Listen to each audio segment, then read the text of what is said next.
If you're in the market for a mini-itx PC case, there are some fantastic options, but not a lot of those options actually show off your miniature hardware. Is the Inwin A1, however, the right case for you to showcase your mini PC?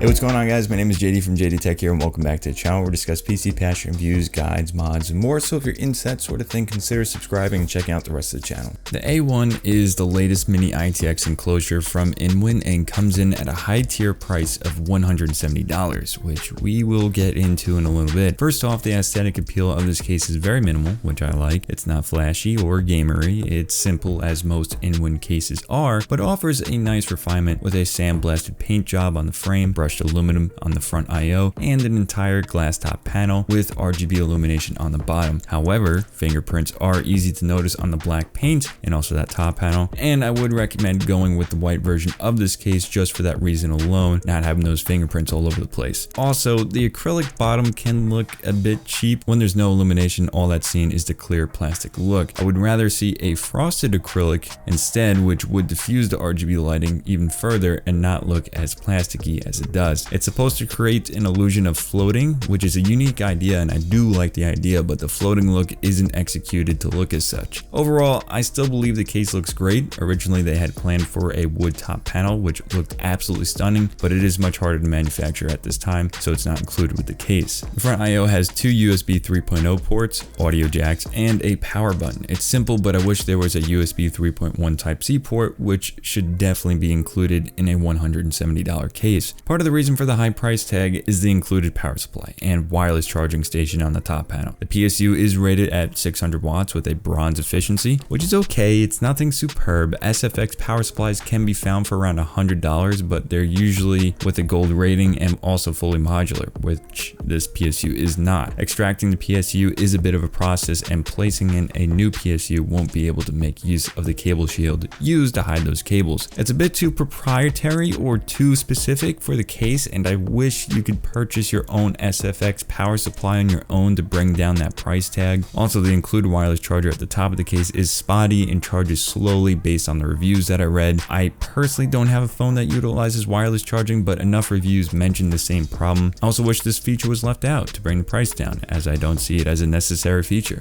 So far, the review hasn't been overwhelmingly positive, but let's move into the case compatibility. This case is accommodating for a CPU cooler up to 160 millimeters, a GPU length up to 320 millimeters, which is really nice. There's room for two 2.5-inch drives on SSD trays in the back, up to four 120 millimeter fans, one on the rear, one on the side panel, and two beneath the case, which are mounted to the acrylic base with removal of 4 screws. Unfortunately, there are no included fans with the $170 price tag. Building inside the case was mostly pretty easy for a mini-itx enclosure. The power supply does get in the way while building inside the case, and it's near impossible to screw in the top right motherboard screw with an ATX CPU cooler attached, so I ended up leaving it out. For the most part, the build experience was seamless and intuitive. The included GPU bracket is a nice feature as well, and I would recommend attaching it before attaching the GPU. Panel removal also aided in the ease of use with this case. The side panel also uses the 2-tab pull-out design that is also used on the Inwin 101 that I absolutely raved about, and the rear panel uses 2 captive thumb screws which accommodate for bundles of cables. Speaking of which, cable management was really nice with plenty of cable cutouts to route cables and clean up the inside as much as possible. I would like to see more depth in the rear of the case for cables, as it is a bit shallow. One of the best small surprises was that the front I/O connectors were a single cable instead of having to mess with each little individual power LED, and HDD LED connector.